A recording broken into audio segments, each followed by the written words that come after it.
Kita kembali ke fase-fase proses sebuah kompilasi ya. Di fase ini, untuk fase kompilasi ini, jadi kalau kalian lihat kan kalian hanya home file lalu muncul si programnya. Nah, sebenarnya prosesnya itu seperti ini. Yang pertama ada program sumbernya. Program sumbernya misalkan kalian menggunakan Java berarti Java, C, Pascal. Nah, dari pemrograman sumber tersebut itu nanti dianalisa oleh scanner atau penganalisa leksikal. Lalu dianalisa lagi oleh penganalisa sintak atau parser. Lalu dianalisa lagi oleh penganalisa semantik. Juga dibangkitkan kode antara, lalu dioptimalkan kodenya, lalu dibangkitkan lagi kodenya, dan jadilah aplikasi yang kalian buat atau bahasa sasarannya. Di sini ada pengelola tabel simbol atau library-nya, juga ada penanganan kesalahan. Jadi di tiap tahapan ini ada penanganan kesalahannya. Kalau di leksika misalkan kalian yang salah apa, itu munculnya apa. Di sintak yang salah apa, muncul error message-nya apa. Ini proses untuk kompilasi. Yang pertama, penganalisa leksikal. Jadi si analisa leksikal ini membaca program sumber. Si karakter demi karakter dibaca oleh si leksikal ini.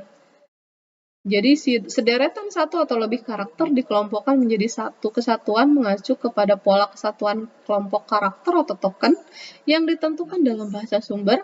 Kelompok karakter yang membentuk sebuah token dinamakan leksim. Untuk token tersebut, setiap token yang dihasilkan disimpan di dalam tabel simbol. Sederetan karakter yang tidak mengikuti pola token akan dilaporkan sebagai token tak dikenal atau unidentified token. Jadi di analisa leksikal ini, kalau ada karakter yang tidak dikenal oleh si leksikal, itu nanti langsung akan ada kesalahan message atau message error-nya itu unidentified token.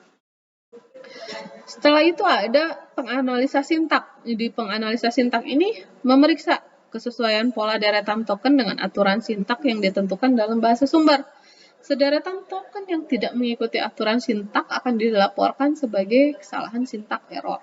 Jadi, secara logika, deretan token yang bersesuaian dengan sintak tertentu akan dinyatakan sebagai pohon parsing atau parse tree.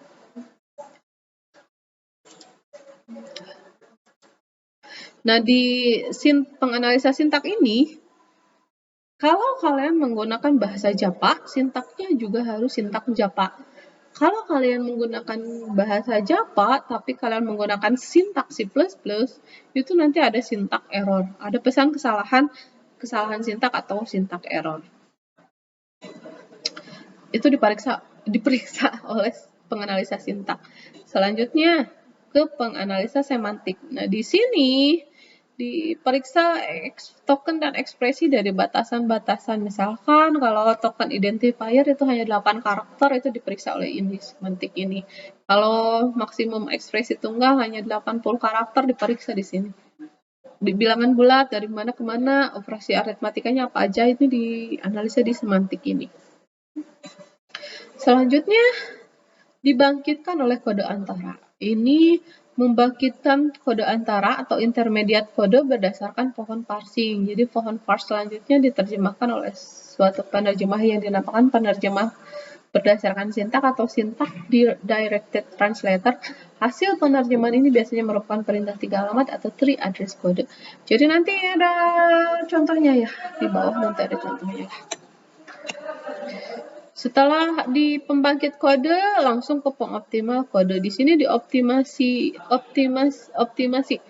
penghematan space dan waktu komputasinya ini dioptimalkan di sini. Lalu ada pembangkit kode mesin. Membangkitkan kode dalam bahasa target tertentu, misalkan bahasa mesin. Jadi si pemrograman yang tadi kalian tulis di Java nanti diubah menjadi bahasa yang bisa dikenali oleh mesin laptop kalian. Ini di sini, pembangkit kode mesin. Nah, ini contohnya, contoh kompilasi. Bayangkan ya kalian kalau lihat di sini, ini hanya potongan dari source code. Di sini misalkan hanya ada position sama dengan initial bus rate kali 60. Ini dibacanya oleh kompilasi ini satu potongan ini seperti ini. Di analisa leksikal ini dirubah position menjadi identifier 1, Nah, inisial menjadi identifier 2, red menjadi identifier 3, 60 tetap. Lalu nanti di parser ini dirubah lagi, identifier 1 dirubah menjadi parse tree. Identifier 1 sama dengan identifier 2 plus identifier 3 dikali 60. Lalu di semantik itu dibahas, diperiksa lagi. Di sini dari identifier 1 sama dengan identifier 2, identifier 3 dikali integer to real. Di sini dijelaskan ini pakai apa. Sama dengan 60. Dari sini dirubah lagi menjadi pembangkit kode antara. Tem 1 integer to real sama dengan 60, tem 2 sama dengan integer 3 kali tem. Nah, ini dirubah lagi. Di pengoptimal kodenya dirubah lagi. Di pembangkit kode, nah ini berubah menjadi bahasa mesin. Jadi mau identifier 3 R2. Nah, ini sebenarnya ini ada di Orcom kalau kalian masih ingat. Nah, view dari programmer, kalau kalian seorang programmer bikin source code ini seperti ini. Tapi kalau kalian lihat dari bahasa mesin, itu jadinya 01, 01, 01, 01. Ini saya yakin kalian nggak akan ngerti. Karena saya juga nggak ngerti. Selanjutnya,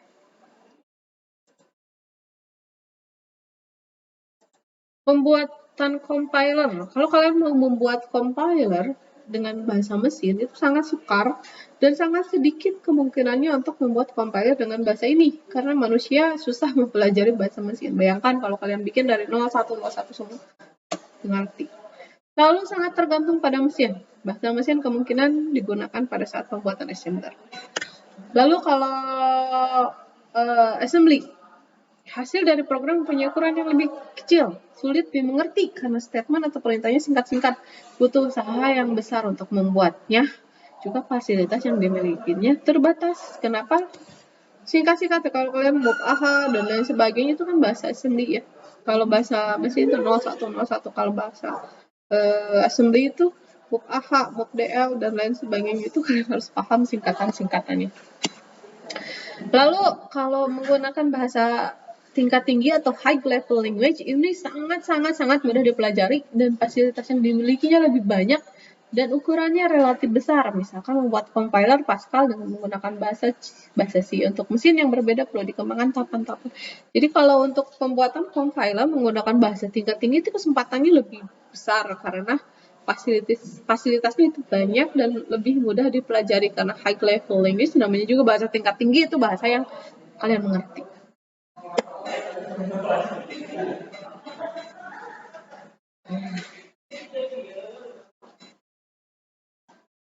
Saya loncat aja ke yang langsung ya.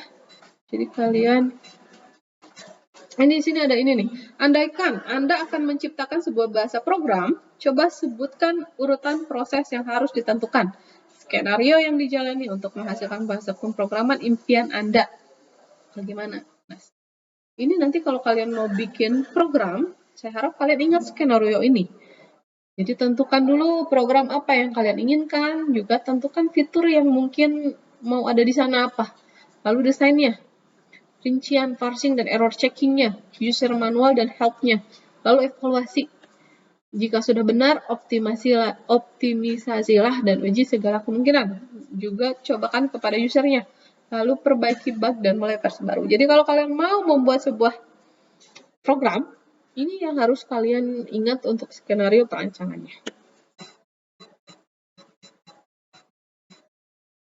Selanjutnya ini yang akan ada di UAS supaya cepat aja, dan saya yakin juga kalau di lebar-lebar kalian nggak akan paham, bukan nggak akan paham, nggak akan dibaca. Nah, ini untuk nanti ada di UAS. Ini ada lexical analysis. Lexical analysis ini si identifier itu dapat berupa keyword, nama kunci seperti if, else, began, and itu masuknya ke identifier. Lalu ada konstanta itu float, real, boolean, integer itu bisa masuk ke konstanta. Lalu operator itu ada operator aritmatika, juga ada operator logika.